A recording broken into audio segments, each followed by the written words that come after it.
se prononcer, qui justement est très attendu après plusieurs années du procès de Bukanga Lonzo. Il a été à plusieurs reprises renvoyé parce que soit les prévenus n'ont pas été disponibles, soit les prévenus ont été malades pour certains, et la Cour constitutionnelle a eu un long moment de travail pour son côté électoral comme juge électoral. Elle a dû consacrer plusieurs mois aux examens des différents contentieux électoraux. Voilà donc que le temps a permis maintenant que la Cour se penche sur la question, malgré quelques tergiversations constatées dans le déroulement de ce procès. Les avocats des parties au procès, notamment la partie accusée, Matata Pogno, a bataillé dur pour convaincre à la Cour de son compétence de connaître dans le fond cette question relative au procès Bukanga Lonzo. Le président de la Cour constitutionnelle qui siège en matière répressive avait carrément décidé que toutes les exceptions soulevées alors que le procès avait repris soient jointes au fond pour que le procès commence. Malheureusement, les parties concernées avaient jugé de s'absenter et de ne plus participer aux différentes audiences. Et comme vous l'avez pu constater, comme Jacques Chiwaba vous l'a dit, le procès, le défaut a été retenu contre ces prévenus, et donc le réquisitoire du procureur général près la Cour constitutionnelle a été rendu public. Vous l'avez suivi sur les antennes de la radio-télévision nationale congolaise, ce réquisitoire qui exigeait l'arrestation de ces trois prévenus. Le premier, Augustin Matata Pogno, à 20 ans de prison, des travaux forcés, avec inéligibilité après sa sortie de prison de 10 ans. Mutombo Mwananyimbo, 20 ans également, si j'ai bonne mémoire, et 5 ans loin de toute gestion publique. Et Grobler a renvoyé chez lui dès que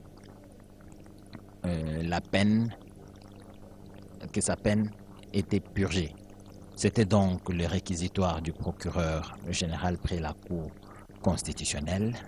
Il est donc question pour la Cour, qui s'est réunie en plénière pour la prorogation de ce délai, de délibérer. Vous vous souvenez que c'était le 14 mai qui était la date retenue pour le prononcer. Une ordonnance avait donc prorogé ce délai pour ce 20 mai, et donc aujourd'hui, mardi, pour dire à la communauté nationale qu'est-ce qui a été fait, et selon l'appréciation des juges, dans leur intime conviction, que pensent-ils de ces accusés poursuivis pour détournement de plusieurs millions de dollars du projet Bukanga Lonzo. En tout cas, pour ceux qui sont fidèles à la radio-télévision nationale congolaise, vous avez tous les détails. Certains inspecteurs de finances ont été rappelés comme renseignants ici à la Cour constitutionnelle. Ils ont été entendus, et les Congolais, en tout cas comme je vous disais, pour ceux qui suivent régulièrement la RTNC, ont suivi les explications de ces différents inspecteurs sur comment la mafia a été organisée et comment les fonds publics ont été détournés. Il ne me reste plus donc que d'entendre si la Cour va suivre le procureur ou va prendre une autre décision, et donc nous prenons notre mal en patience en attendant, comme la tradition l'exige, que la cloche sonne pour que la Cour entre et que l'audience ne commence. Mathieu Moutibango, comme je vous disais tout à l'heure, il va vous faire vivre lui cette audience née à Lingala pour permettre aux locuteurs de cette langue nationale de comprendre de quoi il est question. Kinshasa attend le verdict qui sera prononcé aujourd'hui. Mathieu Moutibango. Na Tondio Botondi, Edi Chala, na Pession Mbote, na Balangi Basso, il y a Radio Télévision Nationale Congolaise, epai opi boza kozwa biso na ngonga ya zomi na misato na ndambo tozwami na ndako ya makita ya cour constitutionnelle ya ekolo ya biso Congo démocratique na komini ya Gombe ya solo bandeko bayike bazali kozela lelo koyeba mokano to pe mikutano cha cour constitutionnelle vilevile na vilevile kiongozi wa banki kuu constitutionnelle ezali ministre mokonzi ya kala Augustin Matata Ponyo wanaza mokonzi mbeto ezali mokambi wa kala ya banque centrale ya Congo Deogracias Mutombo mwana nyembo ezali pe mokambi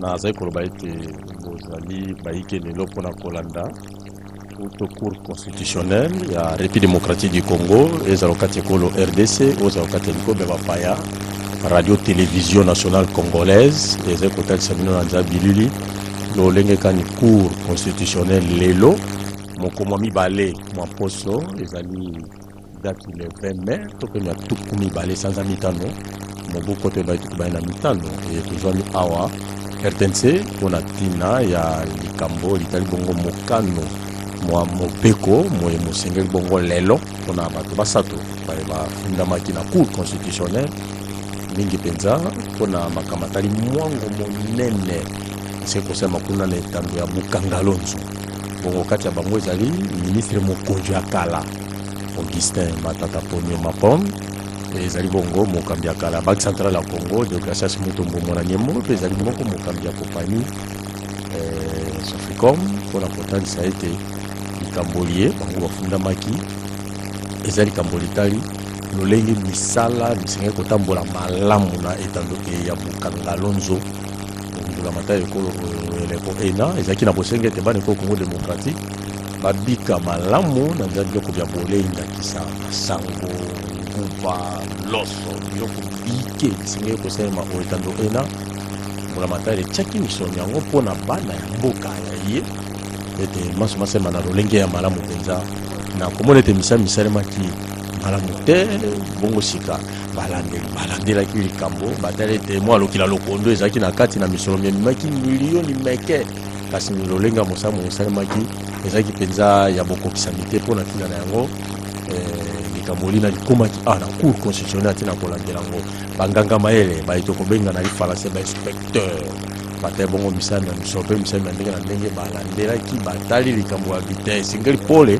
emotsama na likambo yango bongo po tolanda pole ena tobenga bato baye baza kwa motu te ya engunduka beso engunduka ekotambola na bibeya byango bya nsima esengaka bongo moto ya engunduka etambola malamu mpona kolandela yango bato baye babengamaki mpona ntina ya koyoka moko na bango kolandisa makambo mana lolenge na bitaki bazalaki basato kati ya bango bosambisi boye bolingi kosila uto mposo euti koleka bayiki kosenga nzila mwa nzoto felevele mwa makoki mwa boye na boye kasi lelo ya tuku mibale cour constitutionnelle eza kokambema epai na mwana mboka Dieudonné Tambuleta atalisi ete lelo ezali lolenge tobengaka sombele suka bisanga bolobo bosuka bingwele te sika wapi mokano mobeko mokokweya ezali moto te kasi ezali mobeko nde ezali kotalisa nini esengela mobeko kolandema likambo songolo pakala mobeko elobi nini bongo mpe lokola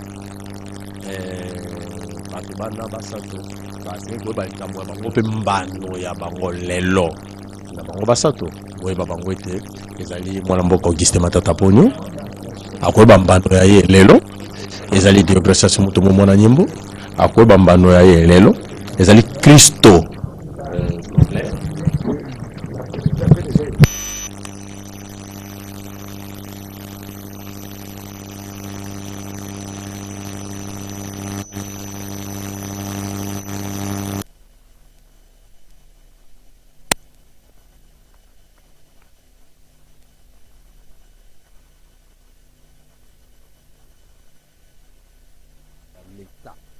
tobengaka miso na mbula matari bongo tokozila ete cour biro ekota bomoni wana sika ebongisa mpenza mpona bayibino tokozela bakota soko bakoti nde bozali kolanda likambo lioko na lioko ndenge koleka kati na esika toyebi ete maso mafungwamaka na ngonga ebetaka nde ngoloba ete masolo mabandi kasi bozalaka wana motema pio ngonga ya botangi biso baso toza kolanda lolenge kani ekoleka mpona lelo nalingi ete bato baso bolanda radio télévision soki congolaise motuna na balabala ezala te bolanda bino moko boyokama cour constitutionnel ekoloba mpona likambo lina biso na bino tozali kozila mwa ngoka po ete maso masalema editia Jacques Tchibobois, ce procès a connu beaucoup de rebondissements. Au tout début, il était question de la compétence de la Cour constitutionnelle. À l'époque, Dieudonné Kalouba était encore président de la Cour constitutionnelle. Il avait donc jugé et dit que la Cour constitutionnelle était un compétent ministre.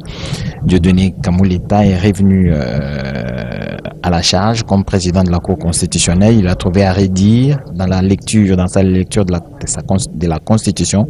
Il a estimé que la Cour constitutionnelle pouvait bien être compétente pour prendre en charge les questions relatives à un ancien Premier ministre, surtout que les infractions pour lesquelles il est poursuivi s'étaient cristallisées alors qu'il était encore Premier ministre. C'était la démarche menée à l'époque par le procureur près la Cour constitutionnelle. Et puis, il y a eu beaucoup de débats là-dessus. Les questions des revirements jurisprudentiels à ce niveau de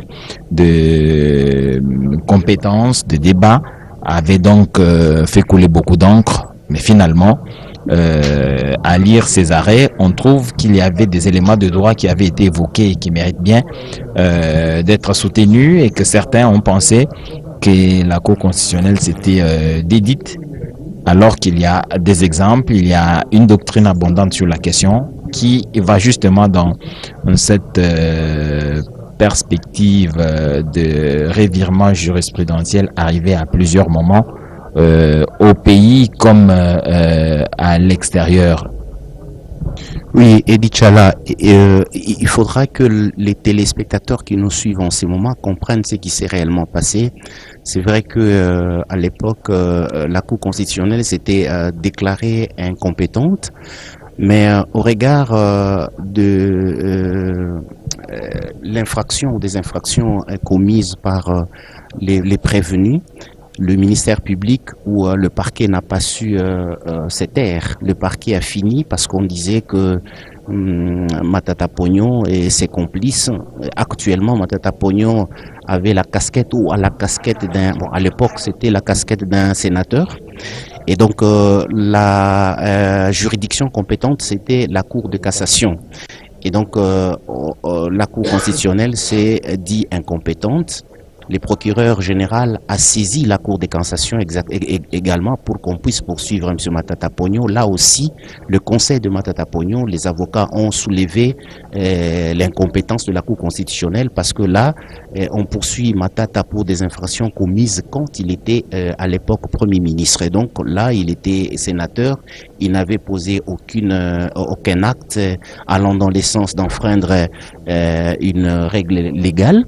Et donc on ne pouvait pas le poursuivre par la Cour de cassation. Alors, vu ces climats-là, il devenait tout à fait normal qu'on puisse se poser la question de savoir qui réellement doit juger l'ancien Premier ministre pour des actes infractionnels commis. Et donc, on a pu, le procureur général a fini par saisir la Cour constitutionnelle pour l'interprétation des articles de la Constitution qu'ils évoquaient, qui montraient que, en tant qu'ancien Premier ministre, il ne devait pas être jugé ni par la Cour constitutionnelle, ni par la Cour de cassation. Alors, quelle était l'interprétation qu'on devait avoir de cette règle constitutionnelle ou de l'article en question relatif au jugement ou au jugement de l'ancien Premier ministre? Ainsi, la Cour constitutionnelle, plutôt la Cour de cassation, a saisi la Cour constitutionnelle en interprétation de la Constitution. C'est en interprétant la Constitution que la Cour constitutionnelle a trouvé bon de dire que en réalité, la juridiction compétente pour juger l'ancien Premier ministre, ce n'est pas la Cour de cassation. La Cour de cassation, c'est la Cour constitutionnelle. Parce qu'en fait, les infractions, on peut les commettre aujourd'hui. Mais quand est-ce que les poursuites peuvent commencer? Et là, on n'a pas dit l'époque. Mais dit-il que les infractions étaient commises pendant qu'il était Premier ministre. Et la Cour constitutionnelle a trouvé que, selon la Constitution, aucun Congolais ne peut être ici sans avoir un juge naturel. C'est extrêmement dangereux, donc avoir un juge naturel, c'est un droit constitutionnel. Et donc on ne peut pas laisser quelqu'un sans juge. C'est pour ça que la Cour constitutionnelle a fait un revirement pour dire que la juridiction compétente pour juger l'ancien Premier ministre, c'est la Cour constitutionnelle. C'est pour ça que la procédure à l'avant-dernière audience, le prévenu était venu. L'honorable prévenu Matata Pognon était là avec Grobler, monsieur Grobler, l'homme d'affaires. Et Monsieur Deogracias n'étant pas ici, il serait à l'étranger pour de soins. Et donc, quand ils sont venus ici, ils ont soulevé des exceptions pour dire que, rappeler encore à la Cour constitutionnelle son incompétence. Mais la Cour constitutionnelle a dit, bon, on va joindre toutes vos exceptions au fond. C'est-à-dire, on va traiter l'affaire, on va traiter le fait, on va juger et à la fin, c'est alors qu'on va répondre et aux exceptions soulevées et aussi donner la décision finale. Et donc, à ce moment-là, M. Matata dira, avec ses conseillers, ses avocats, que non, nous ne pouvons pas aller au fond maintenant, donnez-nous le temps d'aller nous imprégner de la plainte, pourquoi on me poursuit, je ne connais pas, en fait, le fond. Pourquoi on me poursuit? Donnez-moi le temps d'aller lire pour maintenant venir que je vienne me défendre. Parce qu'avant, il ne se défendait pas par rapport au détournement de fonds, il se défendait par rapport à la forme, c'est-à-dire qu'il fallait connaître qui devait les juger. Mais maintenant que c'était clair que c'est la Cour constitutionnelle qui devait les juger, il a demandé le temps pour aller étudier les dossiers et venir se défendre. C'est pendant ces temps qu'il a écrit l'audience suivante, la dernière, il a écrit à la Cour constitutionnelle qu'il ne peut pas venir se présenter devant la Cour constitutionnelle pour continuer les procès, parce qu'il faut d'abord commencer par lever ses immunités au niveau de l'Assemblée nationale. Actuellement, il a la casquette d'un député national et non d'un sénateur, donc il faut encore lever ses immunités avant qu'il ne vienne ici. Donc c'est aussi une autre exception qu'il soulève et pour dire qu'il ne va pas venir. Mais Grobler, qui n'était pas aussi venu, quelle était la raison? Pour Grobler, il a connu un accident au niveau de sa maison, il a fait une chute et là il avait une infraction, plutôt une fracture, qu'est-ce que je voulais dire? Une fracture, oui, une fracture et de ces faits, il ne fallait pas qu'il vienne, il a demandé à ce que qu'on puisse ne pas le juger, le temps de se faire soigner. Mais lors de la dernière audience, la Cour a retenu les défauts pour les deux prévenus. D'abord pour Matata, pourquoi le défaut? Parce que la remise était contradictoire, c'est-à-dire que l'avant-dernière audience, Matata était là, c'est lui qui avait demandé qu'on puisse ramener à plus tard, un autre jour, le procès, l'audience, pour venir en découdre, en fait, pour qui est la plaidoirie. Mais maintenant, il ne s'était pas présenté pour le ministère public, le procureur général, c'était un sabotage, il fallait retenir les défauts. Et justement, la Cour constitutionnelle avait retenu les défauts contre Matata Pognon pour continuer le débat. Et pour Grobler, le document médical qu'il avait envoyé devait être signé par 2 médecins, mais malheureusement, ce n'était pas le cas. Et pour lui aussi, on avait retenu le défaut. C'est ainsi que le procès a suivi les cours normales. On a écouté les experts de l'UGF qui ont démontré comment L'argent a été détourné, selon l'IGF, c'est 285 millions de dollars. 285 millions de dollars. Juste une petite somme a été utilisée pour à peine commencer les travaux au niveau de Bukangalonzo. Il faut dire que là, le parc agro-industriel de Bukangalonzo se trouve dans la province de Kwango.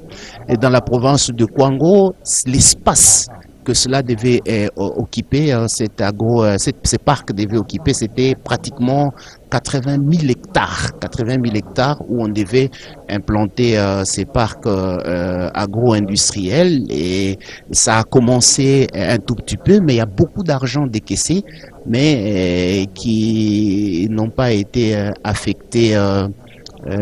C'est pourquoi cela avait été décaissé. Et il faut aussi rappeler autre chose que l'argent qui a été détourné, c'était détourné de quelle façon? Selon les inspecteurs de l'IGF qui étaient ici, qui ont été entendus l'autre fois par la Cour constitutionnelle, c'est qu'il y a eu la surfacturation. Pas seulement la surfacturation, il y a eu aussi des sociétés fictives qui ont été créées justement dans le cadre de détournement de l'argent. On a démontré ici, selon les inspecteurs de l'IGF et les procureurs généraux, que Matata Pognon, monsieur l'honorable prévenu Matata Pognon, a géré seul le fonds du trésor public, beaucoup d'argent seul. Il n'a pas intéressé le ministère sectoriel. Quand on parle de ministère sectoriel, ici il faut entendre différents ministères qui devaient intervenir pour la matérialisation de ce projet, de ce grand projet de Bukangalonzo. C'est par exemple le ministère de l'Agriculture, c'est le ministère de l'Industrie, c'est le ministère du Commerce. C'est tous ces ministères-là. Matata Pognon ne les a pas consultés, il a géré seul. Et pour certains travaux, par exemple la réhabilitation de la route de desserte agricole, par exemple la construction d'autres routes, on devait intéresser les services publics de l'État qui sont bien outillés pour pouvoir réhabiliter ces routes. Non, mais par contre, M. Matata Pognon a créé une société fictive selon les inspecteurs de l'IGF. Et dans cette société, on trouve comme actionnaire sa femme, et certains de ses frères, un de ses frères qui se trouve dans la même société. Et cette société a été créée pour réhabiliter des routes. Et elle avait déjà reçu la somme qu'il fallait pour travailler. Et donc les inspecteurs ont trouvé que c'était vraiment la mafia, c'est vraiment un crime économique, un scandale financier qu'il fallait à tout prix sanctionner. Et donc, et pourquoi on a retenu les défauts pour Deo Gracias? En fait, Deo Gracias se trouve actuellement en Europe et nous on pensait qu'il était en cavale, mais selon ce qu'on apprend, on dit qu'il est là pour des soins, mais il a justement quelle maladie qui a pris beaucoup de temps? Est-ce que c'est un cancer? Est-ce que il a un cas d'AVC qui peut prendre beaucoup de temps? On ne connaît pas exactement jusque-là de quoi il souffre pour qu'il prenne aussi beaucoup de temps. Mais on fait confiance, on pense que quand il va se rétablir, il pourra rentrer pour rencontrer son juge naturel au niveau de la République démocratique du Congo. Nous sommes à Kinshasa, République démocratique du Congo, c'est la capitale. Nous sommes précisément dans la commune de La Gombe et là nous nous retrouvons au croisement des avenues Kalume et Kauka où se situe le bâtiment Kwango, le bâtiment qui loge la Cour constitutionnelle et la salle d'audience. Et nous attendons que la composition fasse son entrée pour la décision finale concernant le détournement de fonds, de fonds qui ont été décaissés pour la réalisation du grand projet de Bukangalonzo, qui est un projet pilote. Normalement, ces projets devaient s'étendre dans plusieurs provinces, mais on devait commencer par Bukangalonzo et l'argent a été détourné. Vous voyez là déjà la salle, il y a des avocats qui sont là, il y a bien de gens, des invités. Vous avez vu, les juristes sont pleins pour suivre ça, comme vous suivez à travers le monde ces procès historiques. Nous allons suivre qui dira la Cour exactement. Et justement, ce sera, Edi Tchala, un jugement par défaut, parce que dernièrement, Matata et son équipe ne s'étaient pas présentés. Voilà. Merci Jacques Chibobois pour ces détails sur le déroulement de ce procès. Je vous ai dit que le procès a commencé depuis 2021, si j'ai bonne mémoire, et a été entrecoupé de plusieurs événements, surtout les renvois, les élections qui sont intervenues dans l'entretemps. Alors, ce procès, comme vous pouvez bien le constater, en République démocratique du Congo, c'est une grande première. Un ancien premier ministre devant la barre pour les actes de gestion pendant son mandat, ce n'était pas arrivé auparavant. C'est pourquoi toutes les décisions qui sont prises ici le sont au pied du mur de l'exemple. Il faudrait qu'on les prenne pour servir d'exemple et que, si possibilité il y a, d'autres premiers ministres qui viendront ou ceux qui sont passés à la tête du gouvernement et qui se sont compromis dans les affaires comme celle de Bokanga Lonzo, se rappellent et se souviennent qu'ils peuvent toujours être rattrapés par la justice pour que la République démocratique du Congo, qui est partie civile à ce procès, se retrouve donc remise dans ses droits. Ce procès, parce que je vous dis que c'est pour la première fois que ceci arrive en République démocratique du Congo. Matata Ponyo est actuellement honorable député national, ce qui fait qu'un député national pour être suivi est entouré des immunités pour le protéger contre des poursuites dans l'exercice de son mandat. C'était le cas. Alors qu'il était sénateur. La procédure avait été suivie pour qu'il soit poursuivi et cette question s'est posée actuellement et certains doctrinaires ont estimé que c'était donc normal que les immunités du Premier ministre, de l'ancien Premier ministre devenu député soient levées pour que le procès puisse se dérouler dans les bonnes et meilleures conditions. C'est une position soutenue par un nombre important de députés nationaux. Le président de l'Assemblée nationale, Vital Kamerhe, l'a évoqué du haut de sa tribune pour rappeler que comme Nicolas Kazadi avait vu ses immunités être levées sur sollicitation, sur demande du procureur général près la Cour de cassation, il était donc normal que la Cour constitutionnelle sollicite aussi la levée des immunités de l'honorable Matata Ponyo pour que le procès se déroule normalement. Alors, dans cet envolé, il s'est donc vu à l'Assemblée nationale un débat presque contradictoire des députés nationaux qui ont pris la parole pour rappeler au président de l'Assemblée nationale que le président de la Cour constitutionnelle était chef de corps et que les échanges devraient se faire dans un cadre beaucoup plus élaboré et que tout malentendu n'était pas donc bienvenu en cette période, surtout pas à ce niveau de responsabilité dans une matière aussi délicate qu'un procès sur une gestion ou sur le projet Bokanga Lonzo dont Matata Ponyo était responsable à l'époque où il était le Premier ministre. Alors ces échanges sont sortis de la Cour constitutionnelle, sont sortis de l'Assemblée nationale pour prendre à la rue. Certains allaient dans tous les sens pour dire qu'il était normal que les immunités de Matata Ponyo soient levées pour qu'il soit poursuivi parce que cela a été fait dans le passé. Mais à la Cour constitutionnelle, les éléments évoqués démontrent que la lecture du droit nécessite un certain esprit aiguisé pour pouvoir pénétrer ces méandres très sinueux du droit. La Cour constitutionnelle rappelant que celui qui est exigé par la Constitution de saisir l'Assemblée nationale ou le Sénat, selon les cas, pour les poursuites d'un honorable député ou d'un honorable sénateur, c'est le procureur près, le procureur général près la Cour de cassation ou la Cour constitutionnelle, selon les cas.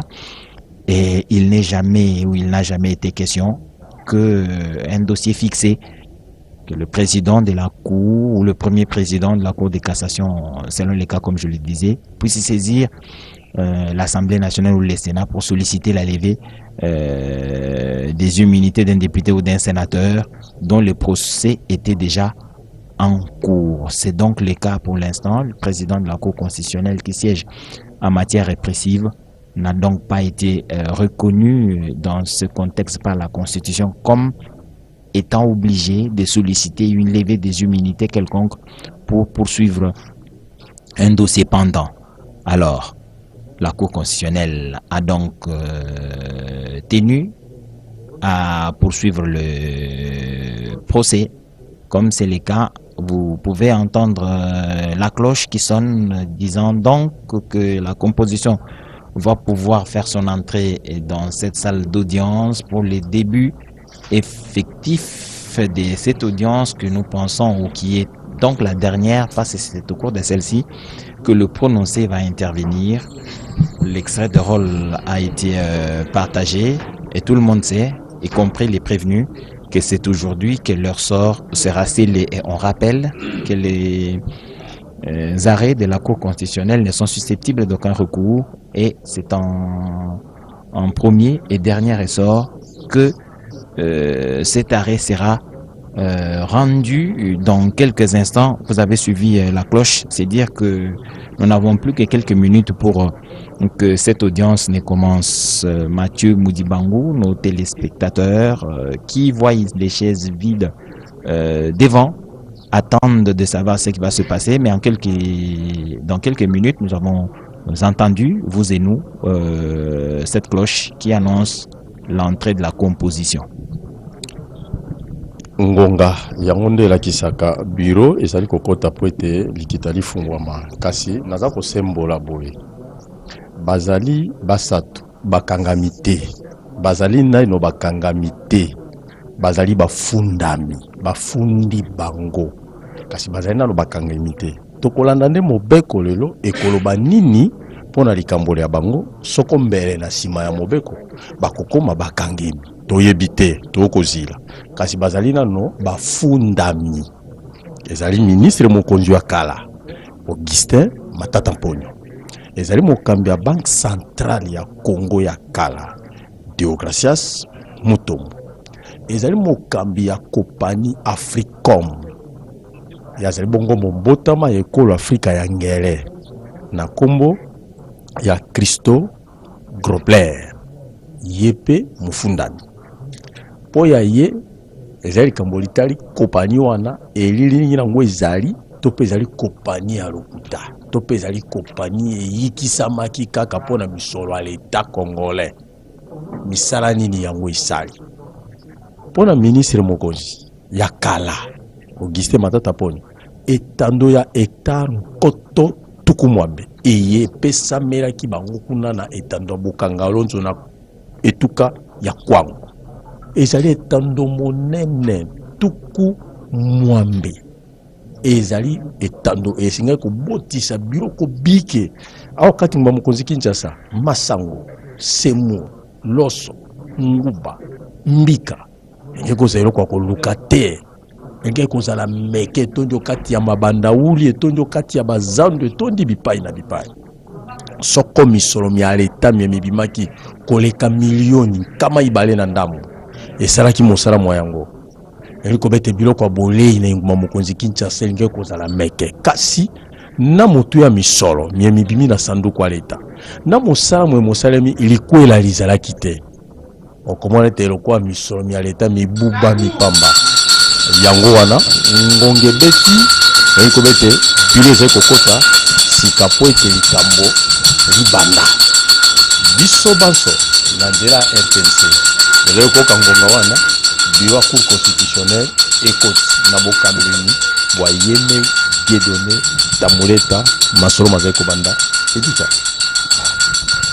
Oui, fidèles téléspectateurs, vous suivez là l'entrée de la Cour constitutionnelle, la décision de la Cour, le verdict contre les prévenus Matata Pognon, Grobler et Deo Gracias.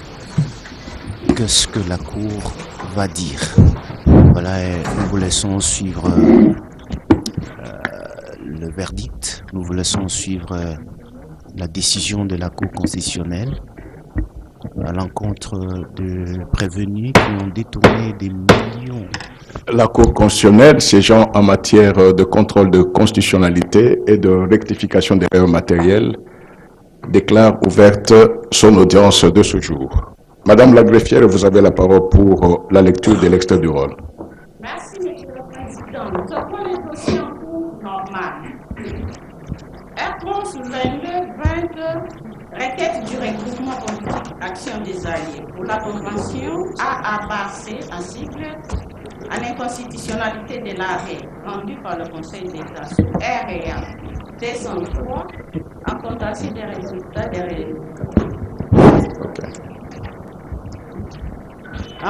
des résultats des élections législatives provinciales dans la circonscription électorale de Lissala, ville, province de la Mongale.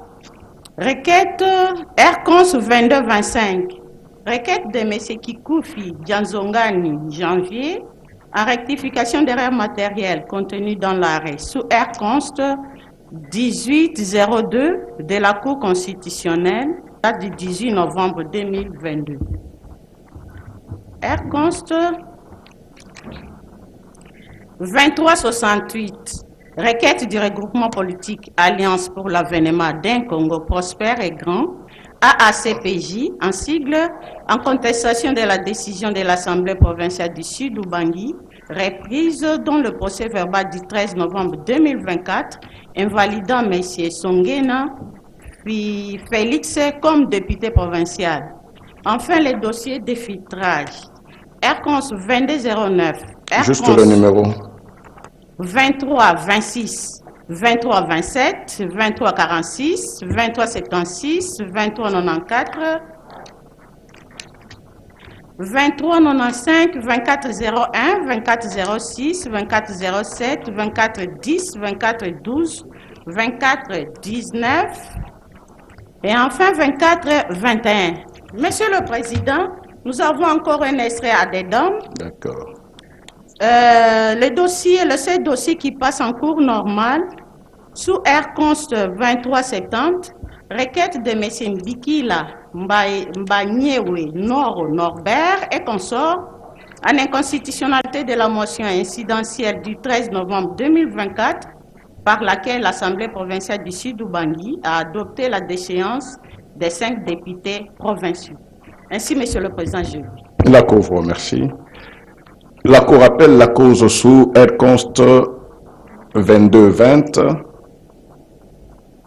requête du regroupement politique Action des Alliés pour la Convention AA-BARC, en inconstitutionnalité de l'arrêt rendu par le Conseil d'État sous REA 203 en contentieux des résultats des élections législatives provinciales dans la circonscription électorale de Lissala-Ville, province de la Mongala. Monsieur le procureur général, vous avez la parole pour votre avis.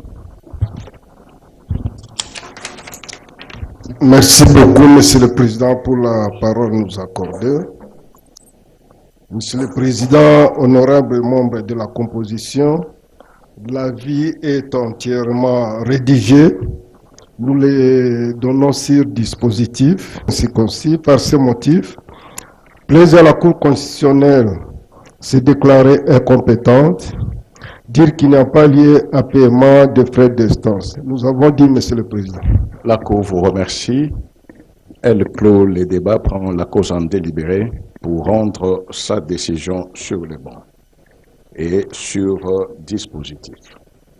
C'est pourquoi, vu la Constitution de la République démocratique du Congo telle que modifiée à ce jour, spécialement les articles 21 alinéa 1er, 160 alinéa 1er, et 162 alinéa 2, vu la loi organique numéro 13/026 du 15 octobre 2013 portant organisation et fonctionnement de la Cour constitutionnelle, spécialement les articles 43, 48, 88 et 96 alinéa 2, vu le règlement intérieur de la Cour constitutionnelle, spécialement les articles 54 et 91 alinéa 2, la Cour constitutionnelle siégeant en matière de contrôle de constitutionnalité, après avis du procureur général, se déclare compétente, dit la présente requête recevable mais non fondée, dit qu'il n'y a pas lieu à paiement des frais d'instance, dit que le présent arrêt sera notifié au requérant, au président de la République, au président de l'Assemblée nationale, au président du Sénat et à la Première ministre,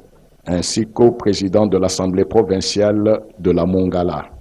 Dit en outre qu'il sera publié au journal officiel de la République démocratique du Congo et au bulletin des arrêts de la Cour constitutionnelle.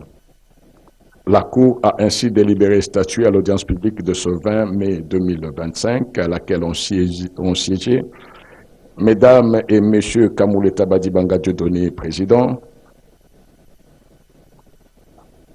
Bokona Wipa Bonjali François, Kalume Asengo Tcheoussi Alphonsine, Jalar Yuma Bahati Christian, Lumumbaya Sylvain, Manza Andia Dieudonné, Odiononde Marthe et Kaindonguru Aristide, en présence du procureur général représenté par le premier avocat général, Likoko Bangala, avec l'assistance de Madame Ngalula Viviane, greffière du siège.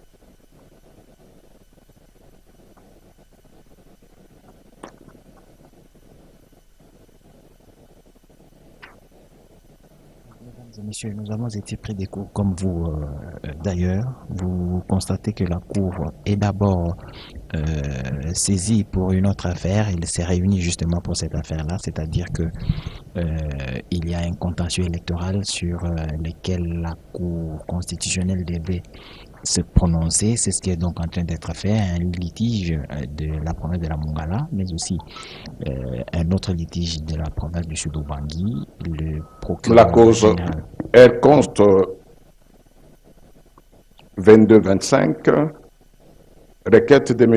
Kikoufi Dia Zongani Janvier, en rectification d'erreurs matérielles contenues dans l'arrêt sous R const 1802 de Nel, rendu en date du 20 mars 2023.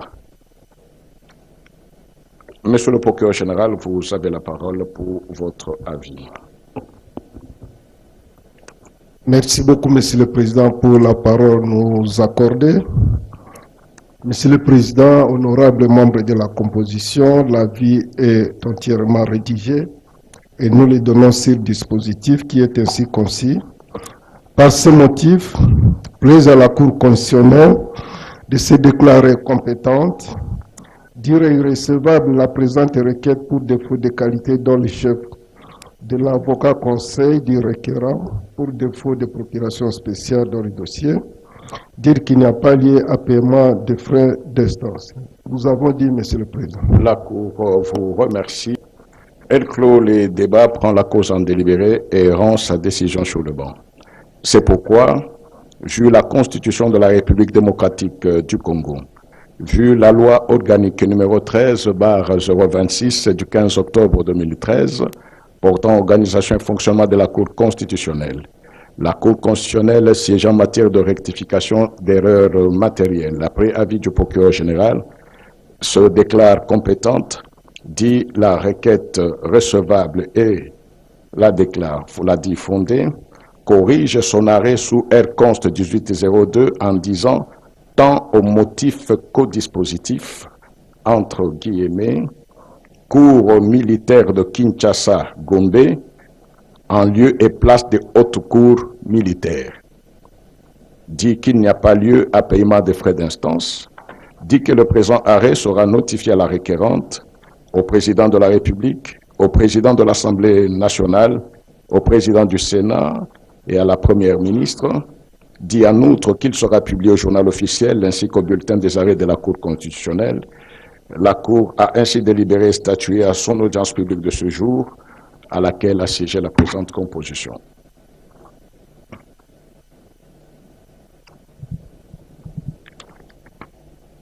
Mesdames et messieurs téléspectateurs de la radio-télévision nationale congolaise, je disais tantôt que nous sommes là encore dans le cadre d'un procès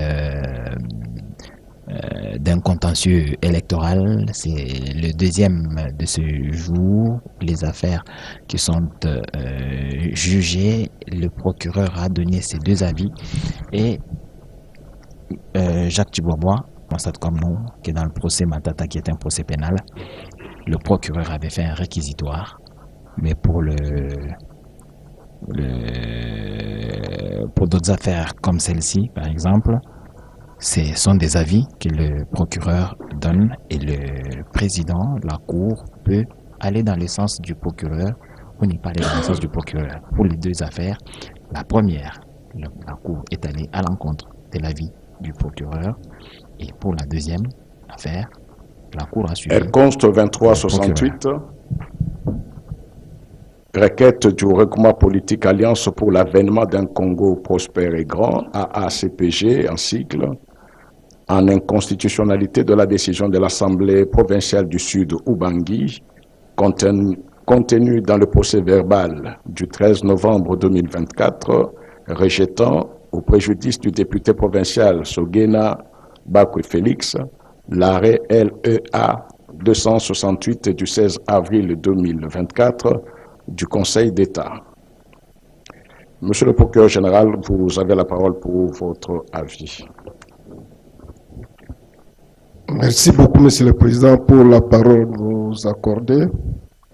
Monsieur le Président, honorables membres de la composition, l'avis est entièrement rédigé et nous le donnons sur dispositif. Par ce motif, plaise à la Cour constitutionnelle se déclarer compétente, dit recevable la présente requête pour défaut de qualité dans le chef de l'avocat conseil de requérant pour défaut de procuration spéciale dans le dossier, dire qu'il n'y a pas rien à paiement de frais d'instance. Nous avons dit, Monsieur le Président. La Cour vous remercie, elle clôt le débat, met la cause en délibéré et rend sa décision sur le banc. C'est pourquoi, vu la Constitution de la République démocratique du Congo, vu la loi organique numéro 13/26 du 15 octobre 2013, vu le règlement intérieur de la Cour constitutionnelle, la Cour constitutionnelle siégeant en matière de contrôle de constitutionnalité, après avis du procureur général, dit qu'elle est compétente, dit la requête recevable et la déclare fondée, dit par conséquent inconstitutionnelle la décision de l'Assemblée provinciale du Sud Ubangi contenue dans le procès verbal du 13 novembre 2024 et la détenue les faits, dit que seul l'arrêt sous REA 268 du Conseil d'État rendu le 16 avril 2024 demeure d'application et exécutoire. En sus, ordonne à l'Assemblée provinciale du Sud Ubangi de valider dans le délai de 10 jours à dater de la signification du présent arrêt le mandat de M. Sogena Bakwe Félix en qualité de député provincial élu de la circonscription électorale de Kungu dans la province du Sud Ubangi. Il dit que le présent arrêt produit ses effets à partir du 18 septembre 2024, date à laquelle l'arrêt de REA 268 du Conseil d'État a été signifié à l'Assemblée provinciale du Sud Ubangi. Dit qu'il n'y a pas lieu à paiement des frais d'instance, dit que le présent arrêt sera notifié au regroupement politique Alliance pour l'avènement d'un Congo prospère et grand, AACPG en sigle, à l'Assemblée provinciale du Sud Ubangi, au président de la République, au président de l'Assemblée nationale, au président du Sénat et à la Première ministre, dit en outre qu'il sera publié au journal officiel de la République démocratique du Congo ainsi qu'au bulletin des arrêts de la Cour constitutionnelle.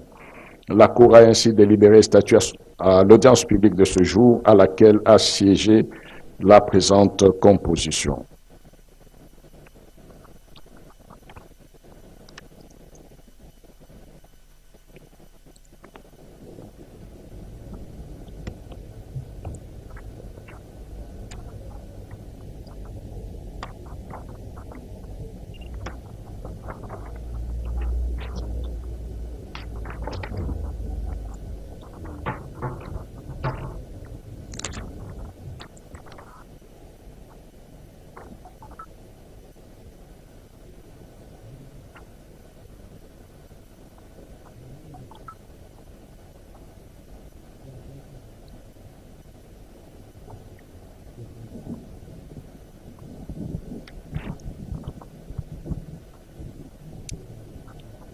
jambo ya kobanda likambo litali bongo mwango ya Bukangalonzo Cour constitutionnelle ezali kosilisa maike mazalaki matali bongo boko bituka kolanisa maponomi mai masalemaki ezala mpona bakambi ba assemblée provinciale ba bituka bina biaza kotanga Mongala.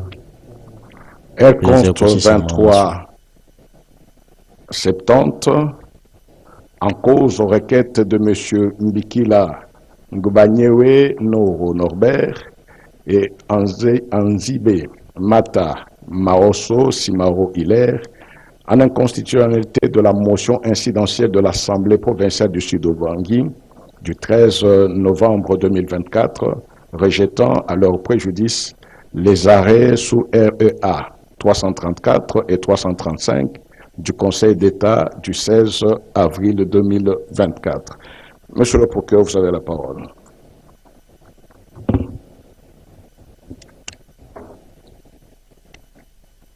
Merci beaucoup, Monsieur le Président, pour la parole nous accordée. Monsieur le Président, honorables membres de la composition, l'arrêt est entièrement rédigé et nous le donnons sur dispositif. L'avis, nos esquisses, ce n'est pas l'arrêt. L'avis est entièrement rédigé et nous le donnons sur dispositif ainsi concis, Monsieur le Président. Par ce motif, plaise à la Cour constitutionnelle, se déclarer compétente, dire recevable fonder la requête, déclarer inconstitutionnelle et annuler la résolution de déchéance de requérants, ordonner leur réintégration à l'Assemblée provinciale du site Ubangi en qualité de députés provinciaux, dire qu'il n'y a pas lié à paiement des frais. Nous avons dit, Monsieur le Président. La Cour vous remercie. Elle clôt les débats, prend la cause en délibéré pour 134 et 335 du Conseil d'État du 16 avril 2024 et l'a dit nul et de nul effet. Dit que seuls les arrêts sous REA 334 et 335 du Conseil d'État rendus le 16 avril 2024 demeurent d'application et partant exécutoires. Ordonne à l'Assemblée provinciale du Sud Ubangi de valider dans le délai de 10 jours, à dater de la signification du présent arrêt, les mandats de M. Mbikila Ngbanyewe Noro Norbert et Anzibe Mata Maoso Simao Hilaire en qualité de députés provinciaux élus respectivement dans les circonscriptions électorales de Gemena et de Kungu dans la province du Sud Ubangi. Un autre dit que son arrêt produit ses effets. Son arrêt produit ses effets à partir du 18 septembre 2024, date à laquelle les arrêts sous REA 334 et 335 du Conseil d'État ont été signifiés à l'Assemblée provinciale du Sud Ubangi. Dit qu'il n'y a pas lieu à paiement des frais d'instance, dit que le présent arrêt sera notifié au requérant, à l'Assemblée provinciale du Sud Ubangi, au président de la République, au président de l'Assemblée nationale, au président du Sénat ainsi qu'à la Première ministre. Dit en outre qu'il sera publié au journal officiel de la République démocratique du Congo ainsi qu'au bulletin des arrêts de la Cour constitutionnelle. La Cour a ainsi délibéré et statué à l'audience publique de ce jour à laquelle a siégé la présente composition. Bazali babale bayamba bango lokola bakeli mibeko kati tuka ya Sud Ubangi bayamba lubolaki bango kuna na circonscription ya Gemena nasima koyekola makamba bango lelo Cour constitutionnelle e kati ete bazali bongo bakeli mibeko mikolo zomi mipesa meli po ete kuno kati ya bakeli mibeko baetuka ya Sud Ubangi bayamba bango lokola bakeli mibeko baetukame ezali mikanda ya ndenge na ndenge mi Cour constitutionnelle ezali kokata nano yambo ya kosimba likambo litali mwango ya Bukangalonzo tokopesa ndimbola oyo ezali nano makambo mayike maekure eyekolaki mpe lelo eza kosisa likambo ya bango na nsima nde tokokota na likambo lisangisi bayike mpe baza kolanda rtnc lelo mpona etanda bokangalongi tolanda na ino lokola makambo maso baza kokende malembe epai wapi mokambi ya cour constitutionnelle ya rdc dieudonné tamuleta azali kotalisa mpe azali kopesa mokano mwa cour constitutionnelle okombo ya cour constitutionnelle mikano ye mizwamaki mpona kofungola mikanda mpe kosukisa likambo lioko na lioko lie bayekoli sanza mposo mobu mpe lelo eza nde mokolo mwa bosukisi yango wana bakotia maboko kati ya mikanda olingi babengaka signature na lifaranse ezali kotia maboko kotia mwa mokoloto okati ya mikanda mina po ete mizwa mpenza ali kokumula yango kasi abi ete ekotindama eza epai na mokonzi ya mboka eza mokambi ya biro bakeli mibeko ya sena ministre mokonzi journal officiel ekokende mpe kati na bakambi ba assemblée provinciale na bituka bina mpona kotalisa Monsieur le procureur général, constitutionnel.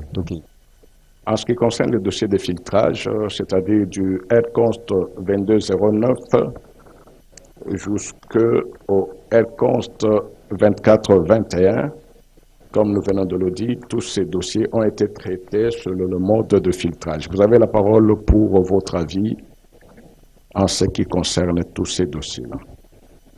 Merci beaucoup, Monsieur le Président, une fois de plus pour la parole nous accorder. Monsieur le Président, honorables membres de la composition, pour le dossier de filtrage du numéro 1 jusqu'au numéro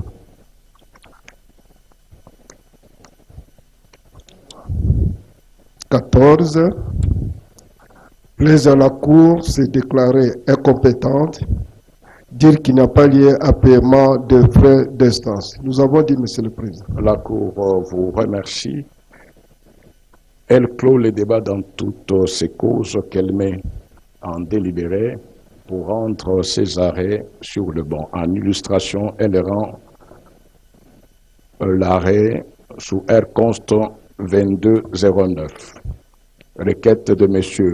Mbo Albert en inconstitutionnalité de la décision numéro 006/CENI/AP/024 du 25 janvier 2024 de la Commission électorale nationale indépendante portant convocation de l'élection des gouverneurs et vice-gouverneurs des provinces.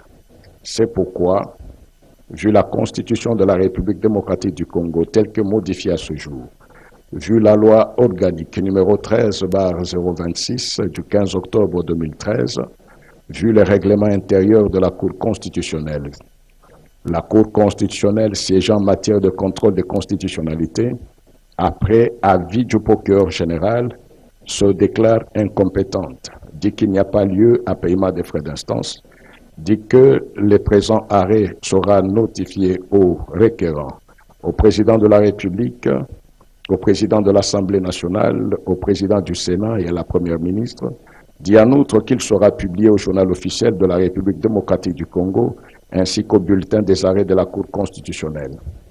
La Cour a ainsi délibéré et statué à l'audience publique de ce jour à laquelle a siégé la présente composition.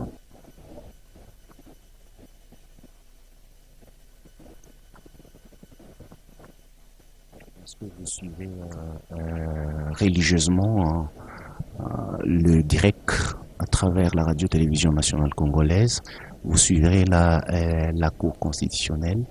En fait, la Cour constitutionnelle ici a deux casquettes. Présentement, nous vous avions dit que vous devez suivre la décision par rapport au procès Matata, mais la Cour constitutionnelle a commencé d'abord par siéger sur certaines matières. En fait, qu'est-ce qu'il faut dire clairement pour que vous puissiez bien comprendre? La Cour actuellement est en train de siéger en matière de contrôle, de constitutionnalité et rectification d'erreurs matérielles. Alors, au niveau de l'extrait du rôle, il y a plusieurs dossiers qui ont été inscrits ou plusieurs affaires qu'on est en train de traiter. Alors, le rôle, l'extrait du rôle par rapport à la matière et entrer à la constitutionnalité et à la rectification, nous avions pratiquement, c'est éclaté en deux volets. Le premier volet, ce sont des dossiers en cours normal. C'est là que vous avez vu les matières qui ont été appelées ou les affaires appelées avaient trait à la constitutionnalité aussi pratiquement aux différents procès. En dehors de ça, il y a le deuxième lot des affaires qu'on appelle. Ce sont des affaires où on appelle ça dossier de filtrage. C'est pratiquement des dossiers pour la correction d'erreurs matérielles. Par rapport à ce deuxième lot, il y a pratiquement, tel que nous comptons sur l'extrait de rôle, nous voyons sur l'extrait de rôle au moins 14 dossiers qui doivent être sur lesquels la Cour constitutionnelle doit se prononcer.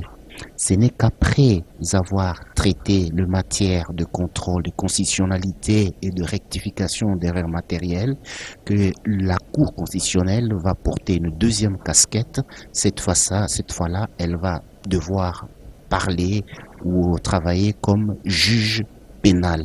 Et là, la Cour constitutionnelle va siéger en matière répressive pour prononcer en son audience de ce jour, mardi 20 mai 2025, sa décision dans l'affaire ministère public contre Matata Pogno Mapon, Augustin, Grobler, Christo Stéphanus et Mutombo Nyembo Deo Gracias concernant le détournement de deniers publics. Et donc, suivez religieusement les membres de la Cour qui sont là en train de signer justement les différentes décisions prises par rapport au dossier traité. Et je disais sur le rôle concernant la rectification d'erreurs matérielles et constitutionnalité.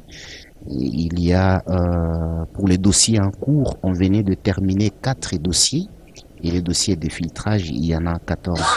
Concernant les dossiers en cours, vous avez suivi là la décision de la Cour relative à la requête du regroupement politique Action des Alliés pour la Convention, en sigle. L'audience est suspendue. Voilà. Eh ben, voilà, l'audience vient d'être suspendue, justement, que les membres de la Cour constitutionnelle vont revenir cette fois-ci pour siéger en matière répressive, parce que nous venons de voir que la Cour constitutionnelle, c'est vrai, je vous ai dit sur l'extrait de rôle pour les matières de contrôle, de constitutionnalité et des rectifications d'erreurs matérielles, que la Cour a choisi quelques dossiers à traiter, le 4 premiers et quelques dossiers en rapport avec le filtrage. Mais là, on n'a pas pratiquement appelé toutes les affaires sur l'extrait, le rôle, mais justement que la Cour va continuer après. Là, elle vient de suspendre justement. Elle va revenir sous une autre casquette comme juge pénal, justement, pour se prononcer sur l'affaire en matière répressive, l'affaire Bukanga Lonzo. Et donc, vous avez suivi ces derniers temps, l'échange de correspondance. Dernièrement, lors de l'audience passée, le président de la Cour constitutionnelle, en fait, la Cour constitutionnelle avait dit qu'elle n'avait pas reçu une correspondance officielle sur la question touchant aux immunités de Matata Pogno, une correspondance qui viendrait de l'Assemblée nationale. Mais en fait, après cette audience, le président de l'Assemblée nationale a adressé, M. Caméré a adressé une lettre à la Cour constitutionnelle, donc au président de la Cour constitutionnelle, pour dire que la procédure, selon M. Caméré, devait normalement être suivie. Ça veut dire qu'avant de continuer à poursuivre Matata, il fallait commencer par la levée de ses immunités en tant que député national. Et donc, Matata Pogno ne peut pas se prononcer. Je pense que c'est par rapport à cette décision, cette position du président de l'Assemblée nationale que M. Matata, en fait, l'honorable prévenu Matata Pogno ne s'était pas présenté lors de la dernière audience. Mais alors, en réplique à cette correspondance lui adressée par le président de l'Assemblée nationale, le président de la Cour constitutionnelle a tout simplement rappelé au président de l'Assemblée nationale certaines notions de droit, des notions basiques, pour dire ceci que, en principe, un procès en cours normal n'a pas besoin d'être interrompu pour corriger ou suivre une certaine procédure, parce que la levée des immunités avait déjà effectivement eu lieu alors qu'il avait la casquette du sénateur, et donc le procès n'avait pas été clos, le procès on n'avait pas terminé, le procès était en cours, et s'il y a tous ces temps, c'est justement parce que la Cour constitutionnelle elle-même avait jugé bon de suspendre le procès pour permettre à l'honorable prévenu Matata Ponyo de se présenter comme président de la République, comme aussi député, et après le procès devait poursuivre son cours normal. Et donc, pour la levée des immunités, cette procédure est faite au niveau de parquet. Particulièrement, c'est une procédure menée par le ministère public. Une fois que cette procédure est terminée, l'affaire est fixée à la juridiction compétente. Il n'est plus question de revenir sur les immunités. Et donc, c'était ça un petit rappel qu'on a eu à faire au président de l'Assemblée nationale, je pense qu'il est économiste, qui, on le croit bien,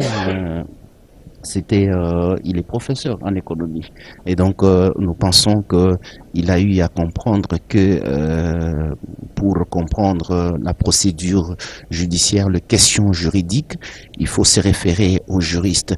Et justement, lors de l'Assemblée, on avait suivi lors d'une plénière. Il y a un député qui a rappelé au président que lorsque les juristes parlent, il faut les écouter comme on écoute les médecins, ainsi de suite, parce qu'il y a des questions techniques qui peuvent échapper au président.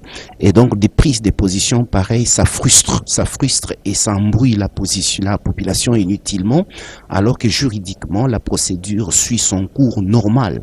Le président de la Cour constitutionnelle a rappelé que la levée des immunités avait déjà eu lieu, c'est un procès en cours, ce n'est pas il n'y a pas une autre affaire qui demanderait à ce que sous sa casquette de député national qu'on puisse lever les immunités. Donc les procès devaient poursuivre son cours normal. Voilà pourquoi aujourd'hui l'extrait de rôle, sur l'extrait de rôle de ce jour, on retient que la Cour constitutionnelle va siéger en matière répressive pour se prononcer sur l'affaire Matata Ponyo. Qu'est-ce qu'on va dire de Matata Ponyo? Est-ce qu'il sera aussitôt la décision prononcée, sera-t-il arrêté? On s'imagine un peu cette situation où on voit la police débarquer pour ramasser Monsieur l'honorable est prévenu Matata Ponyo, sans cravate rouge, chemise déboutonnée, sans peut-être pas chaussures, on ne sait pas comment on va le prendre. Et donc, ce sont des questions qu'on se pose en tant que... on s'est se demander comment ça va exactement se passer lorsqu'on va décider, par exemple, qu'il sera tout de suite là arrêté pour remettre l'argent en répression pour l'infraction commise des détournements des deniers publics. Toutes ces questions se posent. Est-ce que Matata sera aujourd'hui arrêté? On va suivre ce que la Cour constitutionnelle va dire. Ayez votre mal en patience. La Cour constitutionnelle revient dans quelques instants pour se prononcer sur ça. Vous savez, selon les experts de l'IGF, comment on est arrivé à détourner aussi beaucoup d'argent comme ça? Les inspecteurs de l'IGF ont parlé de la surfacturation. Ils ont expliqué comment ça s'est passé exactement. Ça veut dire que M. Grobler, l'homme d'affaires, n'a pas une société comme telle. Il est à la tête de ce qu'on appelle la société Africom. Et Africom, c'est un holding. L'holding, c'est pratiquement une société qui en fait, gère plusieurs autres sociétés. Et ces holdings, Africom a été créé lorsque cette affaire a commencé, il y avait presque 3 ans, justement pour rentrer dans cette affaire. C'était, selon les experts comptables, une affaire boutiquée pour pouvoir détourner de l'argent. Et donc, qu'est-ce qui s'est passé dans les termes de détournement? Voilà, la Cour constitutionnelle vient de rentrer, mesdames et messieurs. Et nous allons suivre la décision. Matata Ponyo partira, Matata Ponyo sera arrêté, oui ou non. L'audience reprend. Et pas seulement Matata Ponyo, qu'est-ce qui va arriver de Grobler? sera-t-il refoulé du pays après avoir écopé la sanction, après avoir passé le temps en tôle? Nous allons suivre tout ça ici. La Cour constitutionnelle est là pour se prononcer. Vous avez vu que la Cour constitutionnelle siège à 9 membres. Là, vous comptez, il y en a 8, on a compté. C'est normal. Et selon la loi, la Cour peut siéger à 7, tout au moins. Mais au plus, c'est le membre complet. Voilà. D'accord.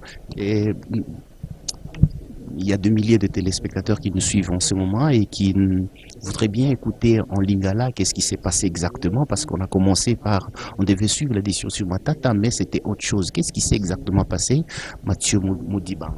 Il y a solo Jacques Sikawa, mokambi ya Cour constitutionnelle à lati et kotiaye ya juge pénal. Il kobete ezala makambo mabongwani. L'audience suspendue est reprise. La Cour constitutionnelle siégeant en matière répressive ouvre son audience. Monsieur le greffier, vous nous donnez la lecture de l'extrait du rôle. Merci, Monsieur le Président. La parole. Extrait de rôle. La Cour constitutionnelle siégeant en matière répressive prononce à son audience publique de ce mardi 20 mai 2025 l'affaire ci-après. Une seule cause, le RP 002, ministère public contre Matata Mponyo Mapon Augustin, Krobler Christo Stéphanis et Mutombo Nyembo Deokrasias. Fait à Kinshasa le 4 mai 2025, le greffier en chef, signé PO, Teddy Lutonadio, directeur. La Cour vous remercie, Monsieur le greffier. À l'intention de Monsieur le procureur général, cette cause était prise en délibéré et elle revient ce jour pour le prononcer de l'arrêt. RP 0002